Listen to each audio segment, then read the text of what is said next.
although it's sometimes hard to find a partner, it's something that's special. There's a few things that are really special. The journey through nature, and then the doing it with a partner is awesome. Especially the long ones.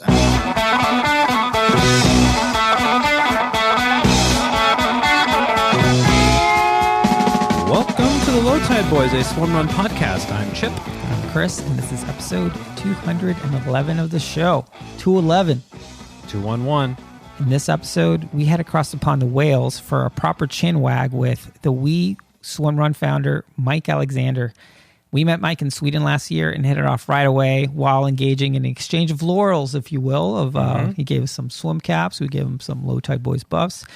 We knew we wanted to get him on the show, and although it took us 4 months to make it happen, we did. This was a great chat. We can't wait to share it with all of you. Absolutely. But first, training update. It's official. We're at the building consistency stage of training. Feels that way. And we're both being better at incorporating strength work earlier in the year. Yes. I saw you. I commented. I had my shit in the gym today, so Yeah, it's. I'm really trying to limit just the complaining about being sore all the time, but I feel like it's the most justified. You almost want to be sore all the time so you can complain about it. Yeah, if you're sore, you're doing it right, I guess. Yeah, for sure. Now on to this week's shout out. Yeah, this week we're shouting out our newest patron on Patreon, Tim. As far as we can tell, he's our first supporter from Denmark, and We're here for it. So thanks so much for the support, Tim. Appreciate you. Way to be, Tim. Way to be in Denmark. Now for this week's Feats of Endurance. People are cracking. They're already off to a hot start in January. People be doing things. People are doing stuff over in the Low Tide Boys Strava Club. That's where we find this sort of thing. So head on to Strava, search Low Tide Boys, and join the fun there. But this week's award goes to the California Swimrun crew. Andy Hewitt, the godfather of swimrun in the United States, and Just Phil and the crew. They lined up. Should we start calling him like the godson of swimrun or something? Just Phil. He needs a better. Than Just Phil? Okay, we'll have him. If anybody has a new moniker for Phil, let us know. And they lined up for Elevation Culture's SD50 trail runs over the weekend. They had a stellar day out on the trails. It was a little bit of a relay kind of situation, it looked like. Yeah, I don't know if I think they just all signed up for the half marathon. And they just all did it. Yeah. Well, it looked fun nonetheless. Yeah. And I mean, I think the worst day in Southern California is probably not going to be too bad. Not too bad at all. Especially in January. Fun fact, Elevation Culture was a longtime client of mine. A little tie in there. So head on over again to Strava, search Low Tide Boys, and join the over 600 athletes in the largest swimrun club on Strava. Now, for its first appearance in 2024, This Week in Swimrun.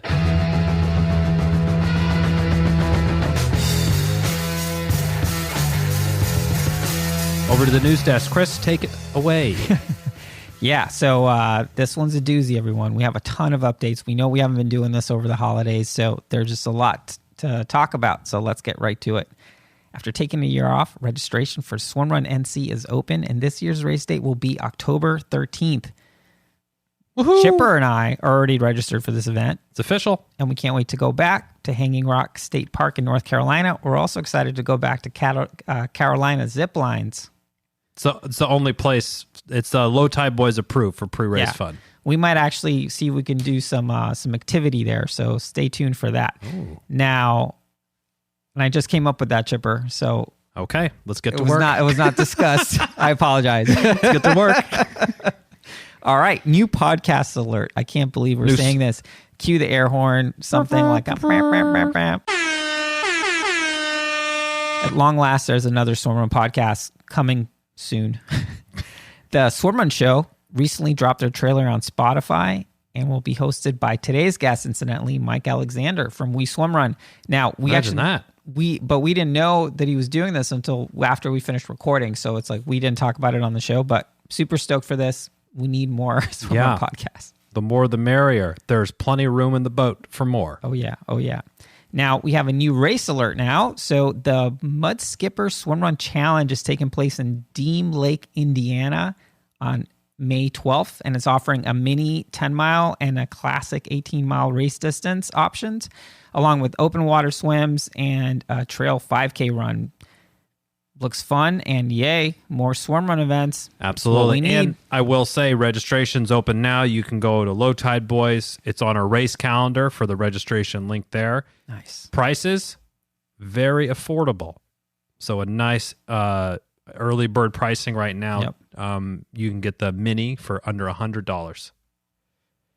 And, hours of fun per dollar, it's indexing well. Check out Mud Skipper. Yeah, and, we will have a local correspondent there, longtime friend of the show, Patreon. Hugh Bowman's going to be there for sure. Oh. He's already been He's probably has a drone. He probably put a drone up in the air to scout the course or something. He's definitely going to be there, so we'll hopefully have some folks on the ground to tell us how that went. Now, in Attila news, there are 3 key updates to fill everyone in. First, Attila announced their merit race list for 2024. Notably absent are any merit races in North America. Now, this is not entirely surprising given the stacked Attila USA race calendar for 2024, but it's still a bummer that longtime local events like Swimrun Lake James and Swimrun MC that used to be part of that program are not there anymore. Mm-hmm. Now, little public service announcement. We've said this before. Just we want to remind everyone that there's many hero journeys in swimrun, and qualifying and racing the World Championship is just one of many. So we highly encourage everyone to continue to support your local grassroots events to help grow the base of the sport. That's how we're going to really build this thing up, is by keeping these feeder races so people can, maybe do the World Championship hero journey at some point, but that's really not where it needs to be for everyone. Absolutely. And having merit status or not is not any sort of signal or qualifier on a good swim run event or a bad one or anything like that. Speaking for Chris, we've done both of these events, and they're both spectacular swim runs, and we can't wait to go back. As we mentioned just a few moments ago, we are excited to go back to Swimrun and see such a great, unique swimrun event there. And Swimrun Lake James in April is also such a fun time, and we'll definitely be making it back there at some point. But for sure, be sure to check those out, of course. Yeah. Is there more Attila news? There's more. Keep it over at the desk then. I'm so sorry.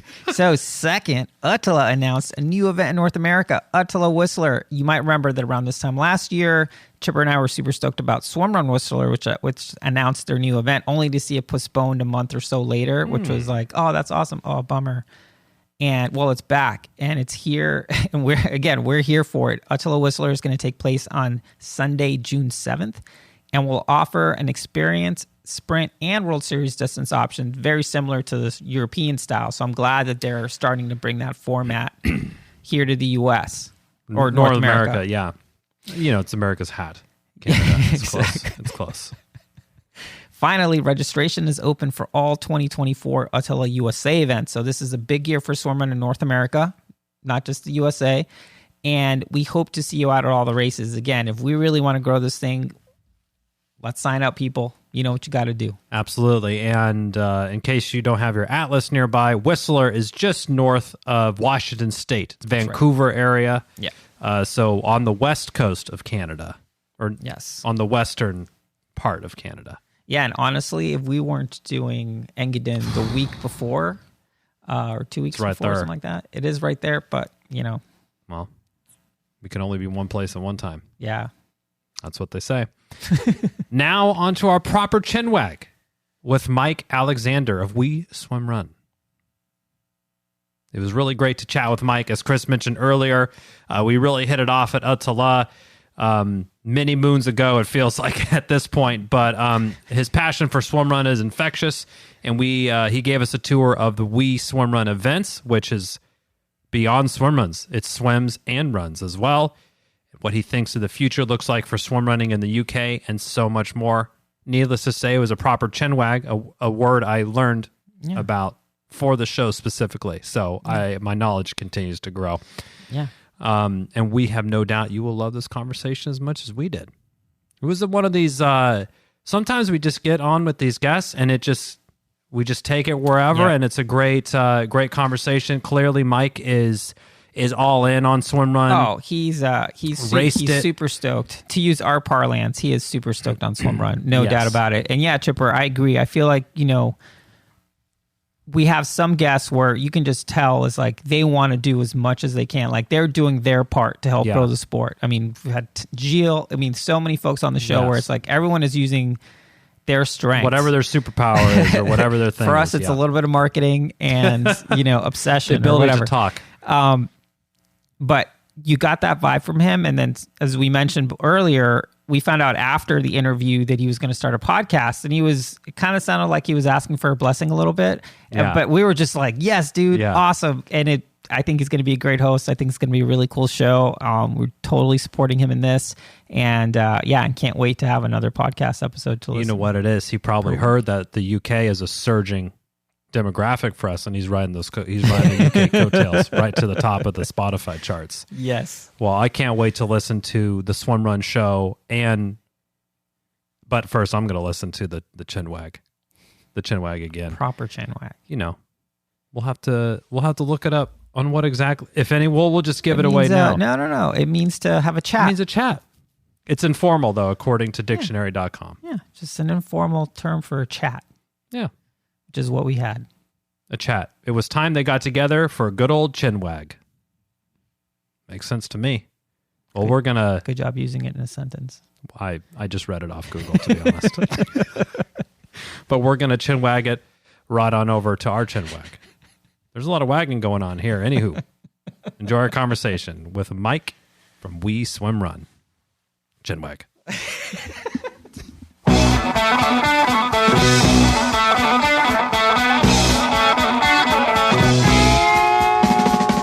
Really stoked to welcome to the show. Mike, we met him at Attila in September and had a great chat, exchanged laurels, so to speak. We got some swim caps. And swim caps, yes. We gave we gave some. It was like a football match, between nations. But Mike, we had an awesome conversation, and even then we were like, hey, we gotta get you on the air at some point. So to use your term, welcome to a proper chinwag. Thank you, Jibba and Chris. It's great to chat to you guys. It's been awesome listening to you over the last few years, and I'm really pleased to have a little chat. Chinwag. Yeah. Yeah, I'm like, I have to look this up. I have to check this out on Urban Dictionary, see what this means. Yeah. So starting, I guess, following up on our conversation from Attila, we were like, hey, we love what the UK is doing, and you guys in particular are based in Wales. So why don't you give us a sense of kind of what the swimrun scene is in Wales, and and then we can chat about some of the events that you guys put on. Yeah, cool. So we've got Tallyclyn, which is a lake in South Snowdonia. And that's very much, it's been described as a mini Engadin. So there's a little bit of height gain, not as much as Engadin, and it's not at 2,000 meters above sea level. But it's got some hills, it's got some lakes, and it's a short, I guess it's about 12K. So a great starter event for people, lovely trail running, and relatively, you won't get unexpected tides and waves usually on the lake. So it's a good starter. And then more kind of adventurous in a way is in Abu Dhabi, which is the Dhabi X swim run, which is tidal. So it's actually an estuary. So I have to work the swims around the tide. That's always a challenge, but it's quite fun. So that's a longer course. And then in Liverpool, we've got a new one this year, which is going to be a bit like the Survivor by As Keen as Mustard, called the Eliminator. Nice. Yeah. So that's that. And then there's the other events. Love Swim Run have got Clanberis, which is it's about an hour and a half from Tallyclyn. Down in South Wales, there's the Wales Swim Run on the coast, Pembrokeshire. And there may be, I'm not going to say anything else, but there may be an additional Wales event coming soon. It's exciting. It's like almost an interest exclusive. peaked. We almost something almost slipped. It felt like, but kept it under your hat there. Awesome. And so you put on these series of swim runs. You also have runs and swims. So your website, We Swimrun, is we do swim run, but we also swim, pause, run as well. So are you seeing a lot of crossover between these two events when you're hosting? And are there interests peaked about swim run? Or talk to us a little bit about the commingling, I guess, between the three event styles you offer. Yeah, I've seen some commingling from the swimmers to swim run, or more so than the runners. I guess I don't know why that is, but it seems that there's definitely some people who've done my Abu Dhabi swims and then they've started doing my swim run events. Whereas with the run only, I can't think of anyone. There probably is someone, but I can't think of anyone off the top of my head who's just done a run and then got to do a swim run from my events. So there is commingling from the swimmers, definitely. And the reason I did it,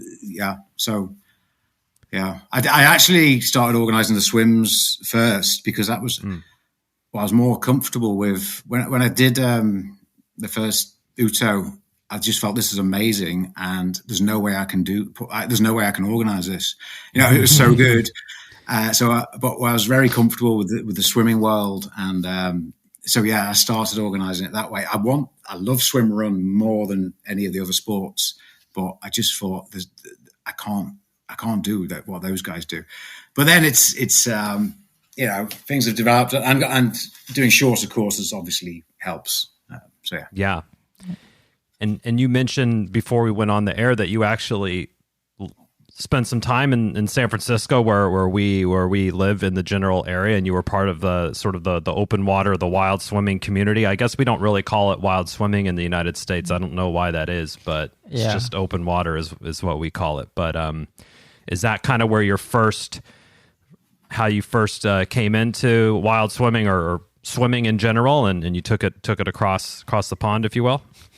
Yeah, there's a good distinction there. I guess I was what you'd call a wild swimmer before my time in San Francisco. And that time I joined the Dolphin Club when I was there in the dot-com boom. I was working in San Francisco. And that's when I became more of an open water swimmer, doing some distance rather than just faffing around in the waves. So that started me off. And then I came back to the UK and got very much involved in the open water swimming and adventure swimming scene. That was, it was nice that you guys are from San Francisco. There's like a kind of a circle there, I guess. Yeah, for sure. Yeah, I mean, we definitely, we're part of that circle. We would definitely be more faffing around in the water. Yeah. I'm going to borrow that term. Yeah. Now, one thing that I find really interesting is sort of how people, there's so many people in the sport of swim run that are all doing the best that they can to help grow this thing. And, for us as a podcast, for Nicholas Ramirez is coaching people up. But it takes a special type of individual to be like, you know what, I'm actually going to put on events.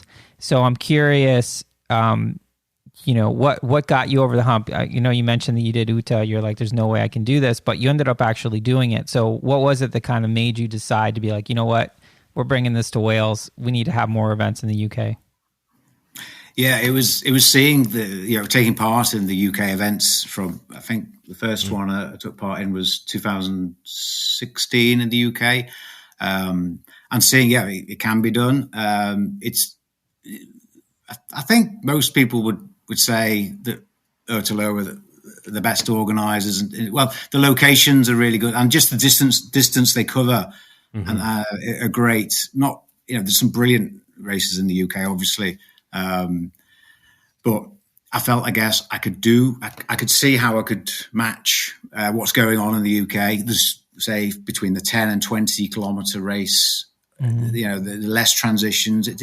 It's so much more complicated to organise than just a swim or a run, as you guys probably know.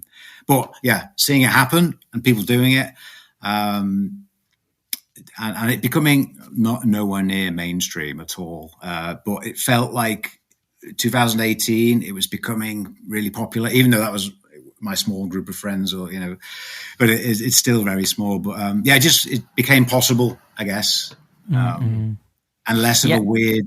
Yeah, that's weird. Yeah, and how was that for? I mean, because it's like we've been talking about. It takes a lot of sort of gumption to take that leap. How did those first couple events go for you? You happy with it? Or were you just mortified? Or yeah.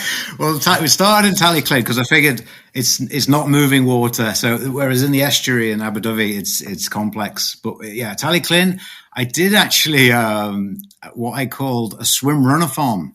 It was a bit like, I guess, a Survivor style, but it was as many laps as you can do in 6 hours, because it's quite I wanted people. My idea was it was a training for Engadin, and if you could do say 5 to 6 laps or 5 laps, it was about the same as Engadin, and it was partly kind of me training, and partly because there were all these awesome races in Europe, but and obviously there was Breca, which were brilliant races too, really good. But yeah, there weren't loads of kind of training, like in triathlon, they say that's my A race, that's my B race, that's my C race. There weren't things where you could do as many laps as you can, and there's not too much commitment. If you're having a bad day, you can drop out, or slow down. So yeah, that went well. So some people did 1 lap in 6 hours, which was fine. That was fine. That's all they wanted to do. They were like, I'm not doing another lap. Yeah. And a lady, exactly. Yeah. One lady did 8 laps. Wow. And she was well, ahead of everybody. So yeah, and I think she'd done some of the big races. So it was cool, although it was a long day. In the end, and I didn't repeat that format, but who knows? I might do. So yeah, it was a start. Yeah, I actually, that format's pretty interesting. Obviously, as Keen as Mustard did it, and they had some great media coverage of that, which I really enjoyed watching people. You got 2 minutes to make it out, and they're really hustling up the banks there. And we don't have too much of that in the United States, although one race.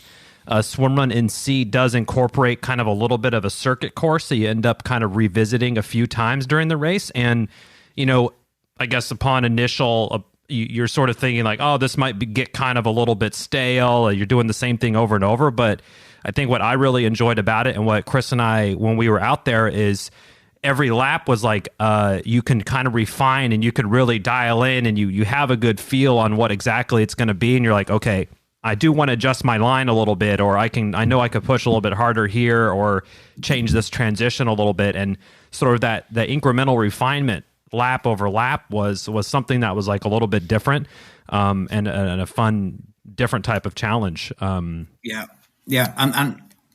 Trues, I was definitely thinking about the training for people, because you guys obviously train swim run in full kit, etc. But this was 2019, I think, and I wanted to make it more accessible, of an opportunity to dress up in your stupid kit with some other people, and do it that way. It's almost like a training race in some ways.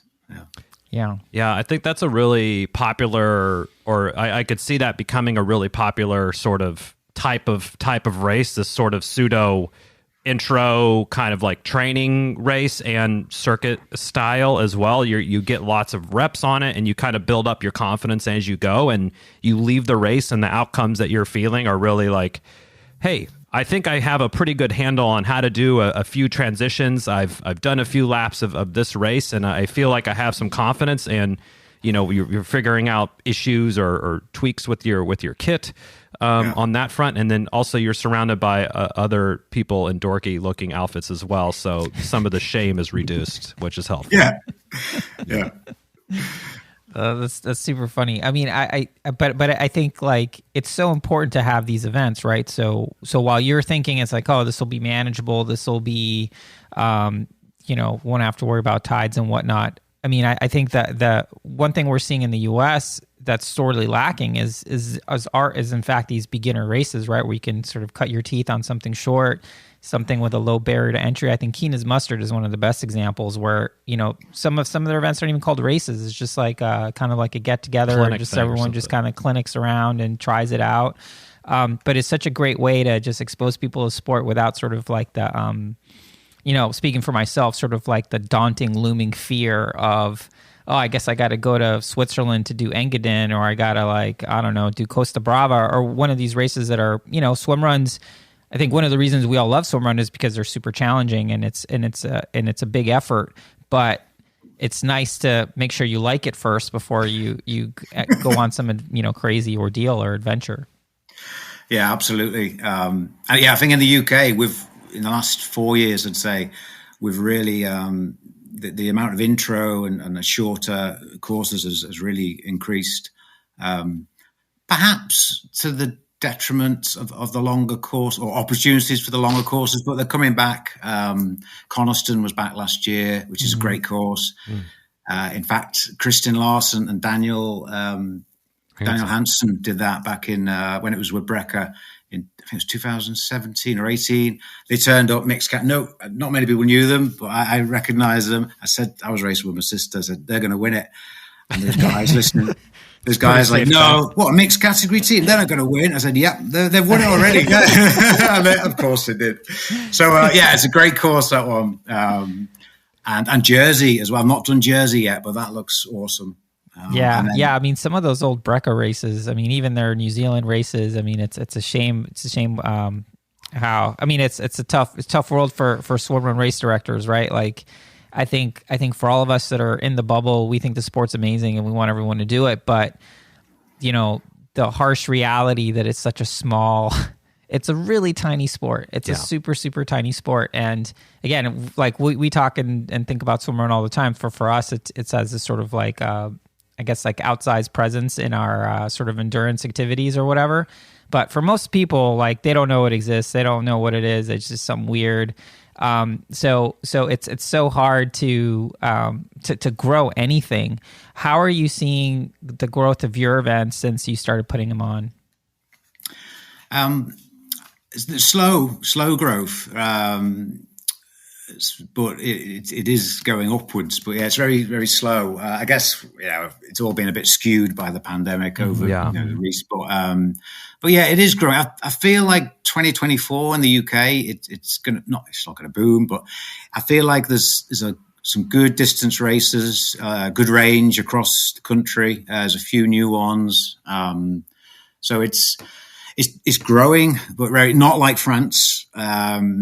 Obviously, you've talked about the federation over in there, and that's worked amazingly, really well. So it's not like that, but.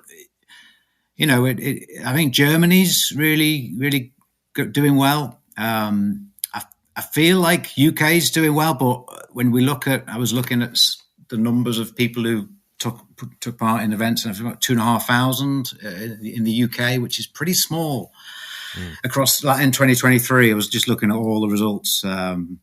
So yeah, it's growing slowly, but 2024 is going to be the big breakthrough year. Yeah, especially once this episode drops, I think it'll really blow things up for you. I mean, it's funny. It's funny you say that because we really thought. I mean, this is hubris and stupidity on our part, but we thought 2020 was the year Swimrun Catalina was happening. It was going to be this big thing. It was poised, and it was poised, and then 2 weeks after the world shuts down. But I'm really feeling like 2024. I'm with you. I think 2024. It's like it's going to be good. Yeah, I mean, it's what we've seen.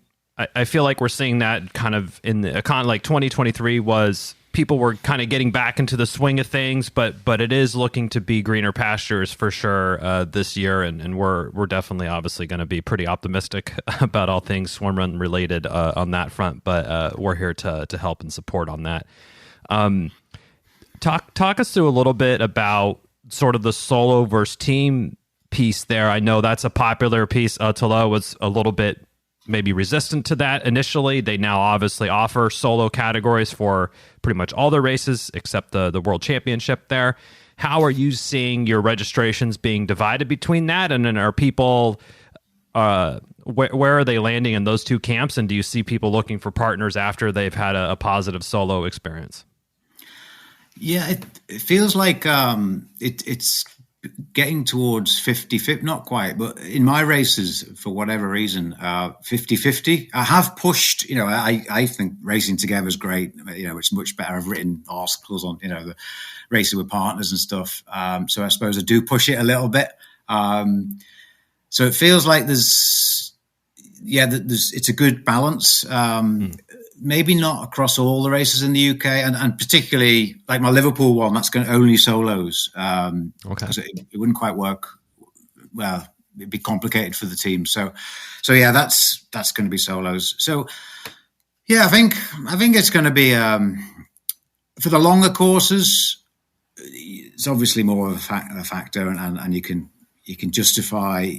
Well, not justify, but you can expect most people to want to do it with someone else, maybe, if it's not a prerequisite.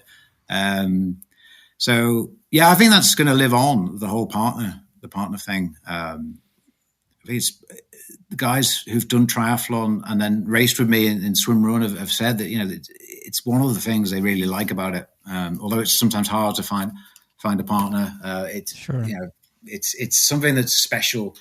There's a few things that are really special. The journey through nature, and then the doing it with a partner is awesome.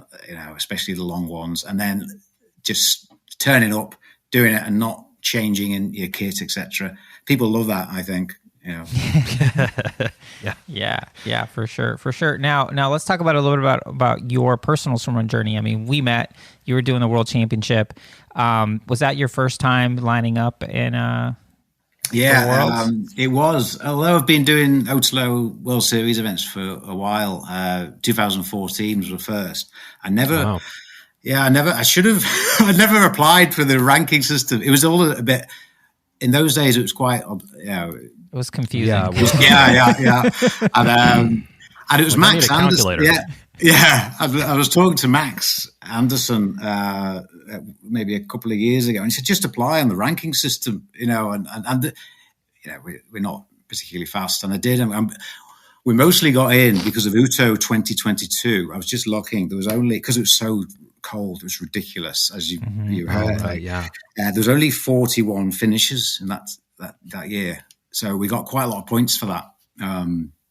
So that helped. So that was that. I've done Uto 4 times now, Engadin, Isles of Scilly. I followed Michael and Mats around Europe, basically. Yeah, sounds like it. Those guys, I suppose that was a transition last year as well. But yeah, they put a new race on in Croatia. I went there. Scilly, did the first one there. What was the other one? Malta. So yeah, those guys were brilliant, but it looks like Oslow's in good hands still, so that's great. And then racing in the UK, Brecker, love swimrun. Haven't got down south yet, but hopefully this year. So yeah, and then the world champs met you guys. Yeah. So tell us about. Yeah, I mean, for as someone who's so experienced and has done so many races, like what was it like to line up at the World Championship? Because I mean, I'm sure like us, it's somewhat mythological on some level, but then to actually do it is a pretty cool thing. Was that your experience? Yeah, it was a dream. It was a dream, really. Like it's what I always wanted to do. September's a tricky month for me in terms of work, but yeah, when we got the place, so we've got to do it, and so yeah, it was amazing. We watched that video on the night before the race, and normally that kind of video really excites me. And I'm like, yeah, this is me. This is what I do. I had a slight injury, and so did Paul. And I was thinking, oh shit, I can't. You look at it and you go. Normally, I'm like, whoa, yeah, I love that transition. That looks cool. I'm good at it. I was like, I'm not going to be able to do that. No. So, but that really kind of took down our expectations, because I probably, if we weren't injured, I probably would have gone off too fast. No, I know everyone says don't go too. I always do, and I I think it would have happened. We probably, we would have finished, but we probably would have broke down. I would have broke down towards the end. So we started super slow, right at the back, and it was good that Paul was injured too, because he was the same. And we slowly gained, very slowly. Paul's swimming was on top notch, and we were just running very slowly. It was the running we had the issues with. I had a calf, and he had a tendon problem. We started to fade towards him, but not massively. So it was brilliant. It was just like, I'd love if I could do one race every year and no other race ever. That would be it. Unfortunately, it's not possible because you got to qualify. Yeah, it's brilliant. Yeah, and you're plenty busy hosting all these races as well. But yeah, that video usually is pretty good about getting the juices flowing and getting everyone excited about it. I know certainly the hair on my arms is standing up there, as well as, like, again, proper amount of hype and excitement, but then a proper, like, grounding and realization, like, okay, oh shit, this is like this is the real deal. And this you know what? And it's actually day. really helpful to hear it from you, Mike, because we don't sleep very well the night before the World Championship 2 years in a row. Like, that was a pretty crappy night of sleep. It's nice to know that other super experienced swim runners are also just like, oh my god, like this is a real thing. So yeah, I mean, that video was extra hyphy, I thought. Yeah. This past year. Yeah. We had, and I'm sure, I don't know if from a race director's perspective, going through it, you're probably thinking this must be an absolute nightmare to put on an annual basis, or you gain a tremendous amount of respect for the team previously and the current one.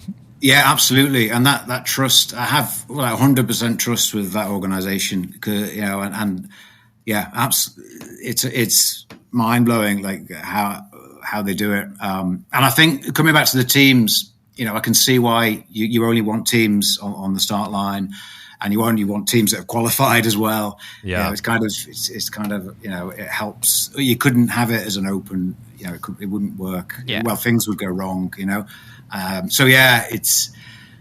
have a lot of respect for them. Yeah, 100%. Cool. Are you? Do you?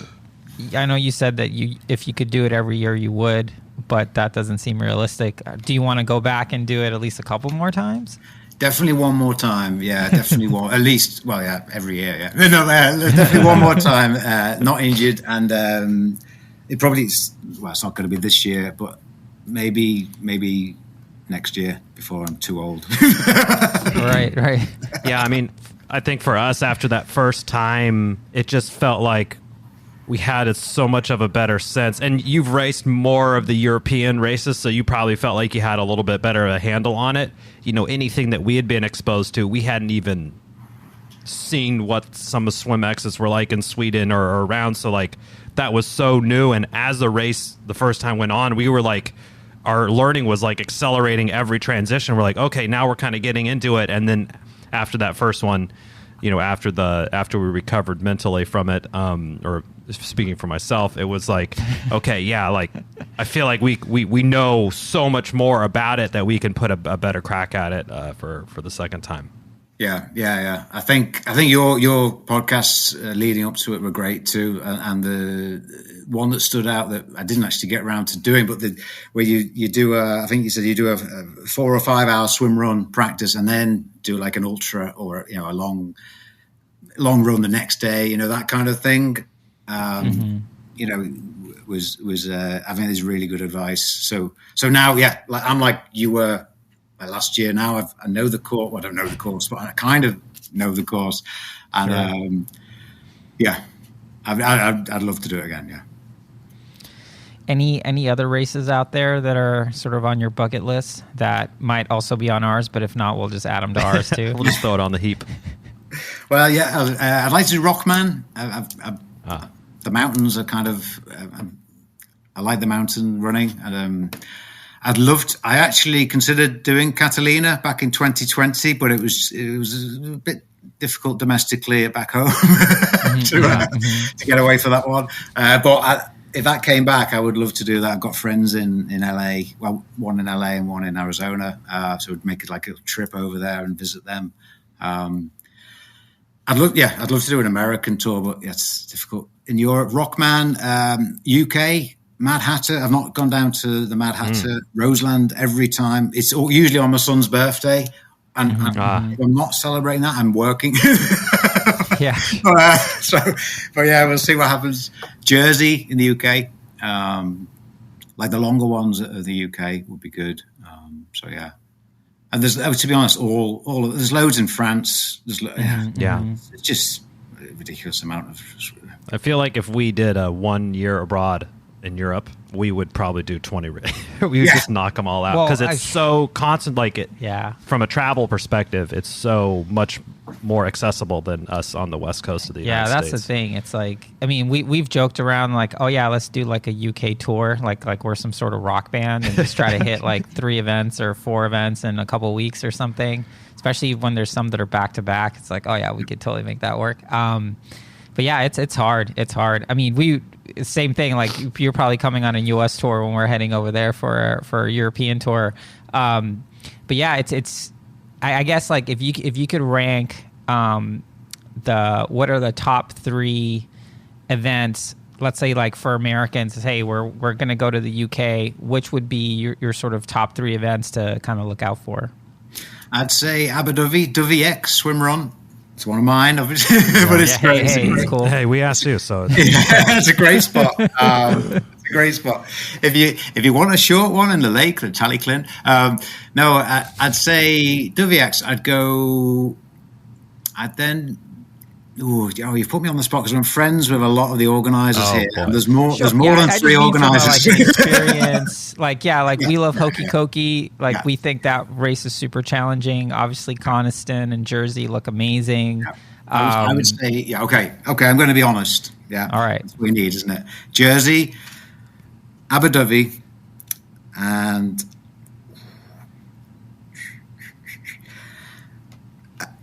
in joint third place, I'd probably go Coniston and Roseland.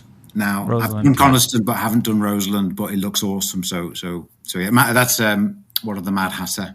Any of the Mad Hatter stuff, yeah. Obviously, if you want the shorter, then you've got Love Swimrun in Clanberis. You've got As Keen as Mustard. You've got Swim Oxford. There's loads of shorter ones as well. But if you want a city break, guys, Liverpool, yes. and that's a proper. You can do the Beatles thing. You can go to the soccer. You can, do the whole city shopping, whatever you do. I don't know. Yeah, whatever. Well, I think that's a helpful list. I remember, was it last year, Chipper, or the year before? We were kind of ripping on the UK. It's like, because I guess there were 2 races on the same day. And it was like, what are you guys doing? There aren't enough swim runs for you all to be putting them on the same day. Yeah, they got that sorted out. I think you all are conspiring now, at least in a positive manner, to sort out your calenders. Yeah, we're trying. Which is, I think, helpful for everybody. Yeah. But it is difficult. There's still some clashes, but yeah, we're definitely working as much as we can together. On them. Yeah. Nice. Yeah, that's really good. And I guess when we think about U.S., where maybe I don't know, I'm just going to throw a number out there, 5 years, a decade behind you guys in terms of progress. I think France was probably closer where you guys were, and then they just sort of somersaulted and just put on a bunch of events, and definitely being part of the Triathlon Federation seems to have helped in that country. What do you think the U.S. needs besides the obvious answer of just having more events to really help grow this thing here? Well, you've already had one of them, Otelo, going big time out there, which that'll help a lot. I guess, as you said earlier, Chris, the shorter event offer. Possibly the California Swimrun guys. I don't know if they're still going, but I met them in Uto 2018. Andy Hewitt and Sean Durkin. Did those guys come from triathlon? I mean, I think they've done triathlon. Andy Hewitt, who's we consider him the godfather of swimrun in the U.S. He put on the first event here, and. Yeah, I mean, I think he's just like a military former Marine, just can do anything. He's I want to be him when I grow up, basically. But yeah, they were putting on a race in San Diego, but then logistically it just became kind of ridiculous. And that was actually our first swim run. We had signed up for a race in Maine, and then we saw there was just one that was happening, a flight away from us. So we were like, yeah, that'd be a good idea to do this thing.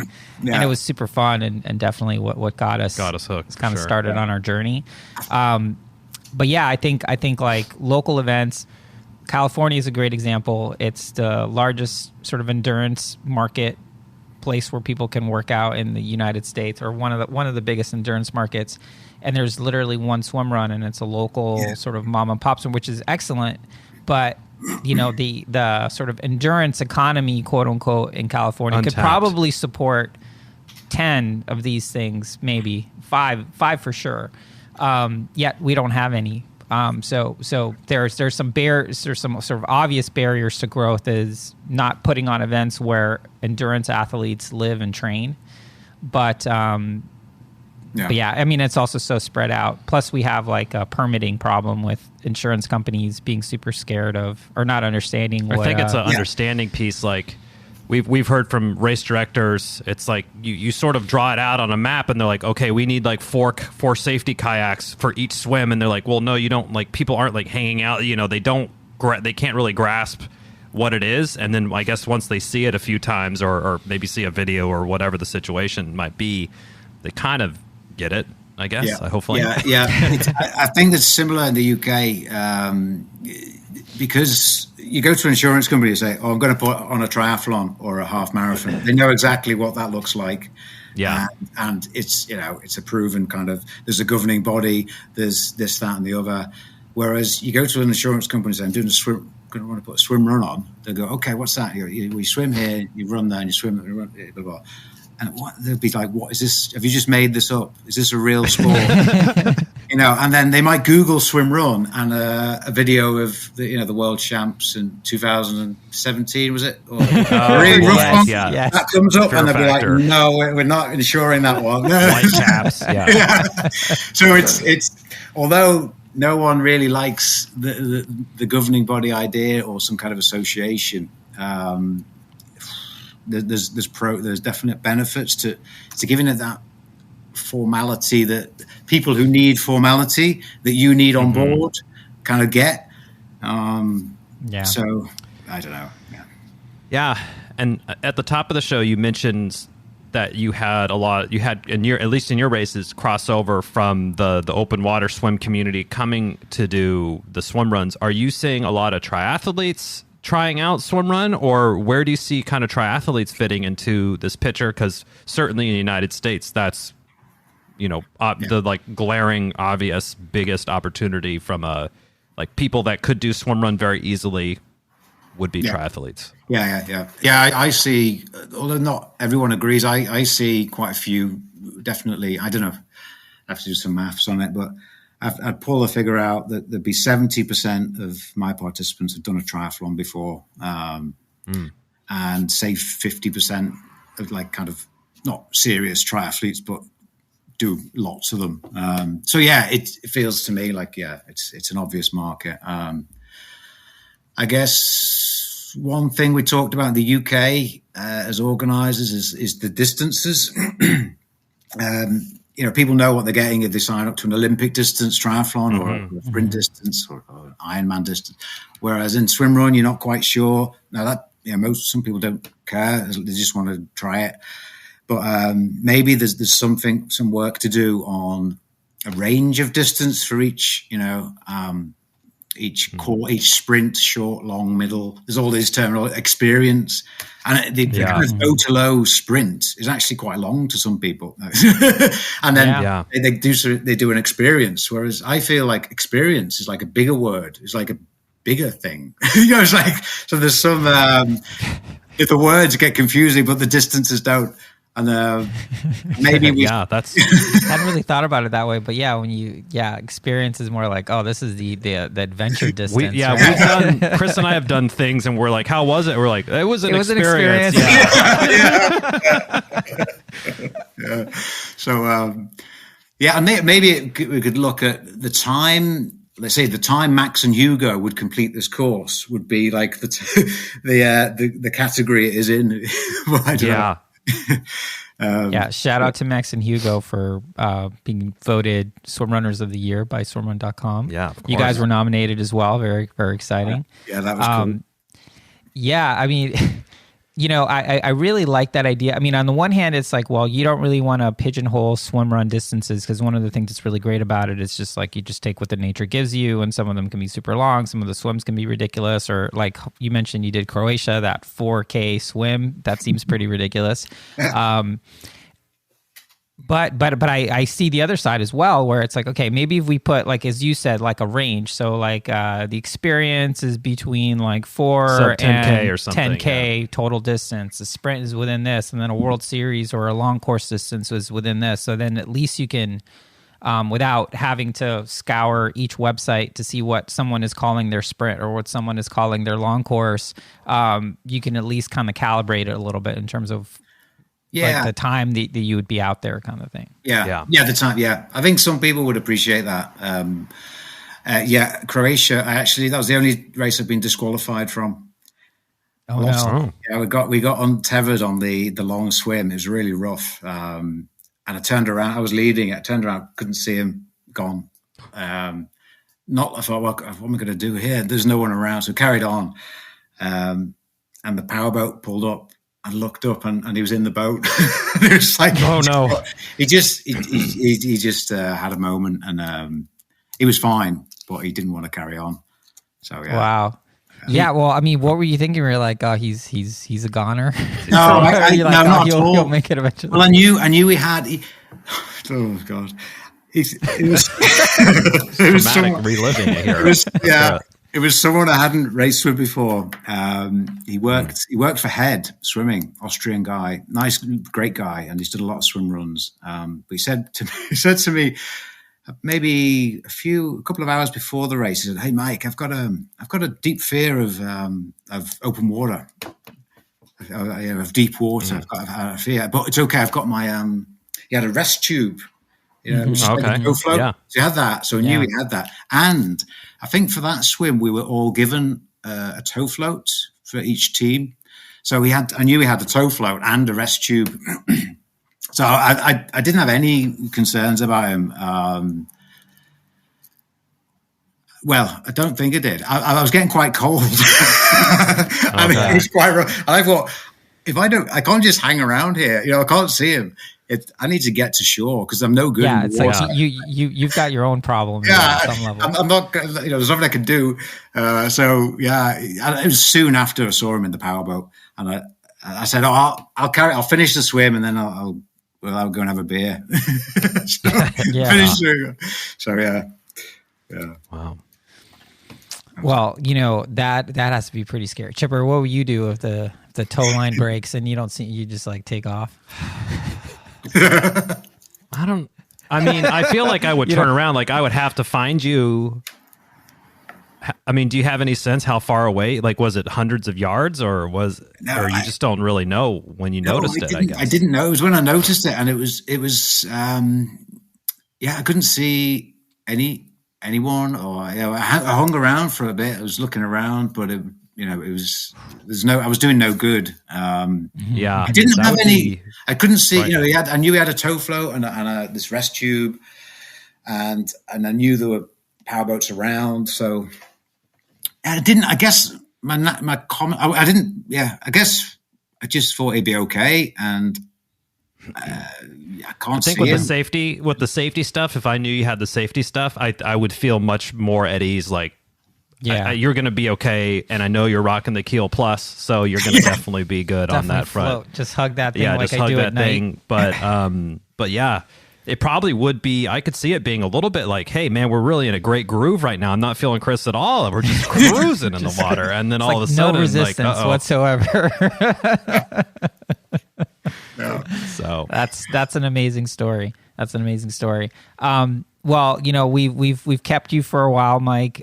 Really appreciate you taking the time to chat with us, letting us know what the scene is over there. What races are you racing this year?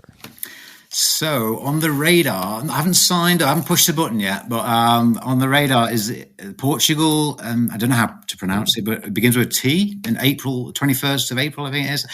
The Troya one? Yeah, that's the one. My Swimrun Championships race. It's early. I like early season and late season races because it's outside of my busy time. So I'm hoping to do that one. I've said to a good friend, I don't want to say his name because I can't imagine he'd care if you knew, but we'd do Engadin. So I might see you guys there. Oh, yes. Nice. Yeah.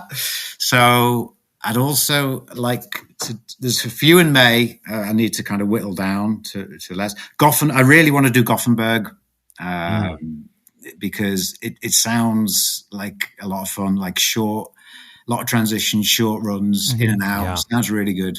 Yeah, I'd really like to do that. Yeah, like if you can get a snappy transition rhythm going. Yeah, that might work for your invisible tether kind of stuff you've done recently. Or non-existent with mixed results. Oh, okay. And then I've looked to the end of the season probably after that, and yeah, I've got to get some UK races in. Race some. I just. And put on all the races you're doing as well. Yeah, exactly. So you sound like you're pretty topped up from a calendar perspective. Yeah. We need some winter stuff. Yeah. So yeah. Nice. Yeah, well, obviously open invitation to come out. I'm just inviting you to the entire United States. On behalf of every swimrun race director in the US, you're more than welcome to come attend any of our events. You're officially been invited. Thank you. Appreciate it. Yeah, well, with that, Mike Alexander, thank you so much for taking the time. Really appreciated doing this proper chin wag, and hopefully we'll see you in Engadin. Thanks, Chris. Thanks, Chipper. Hopefully see you in the mountains. See you then. Okay. That's it for this week's episode. Thanks so much for listening to the show. Make sure to subscribe wherever you listen to podcasts and leave a rating or review, since that's the best way to help other people discover the show and the sport of swimrun.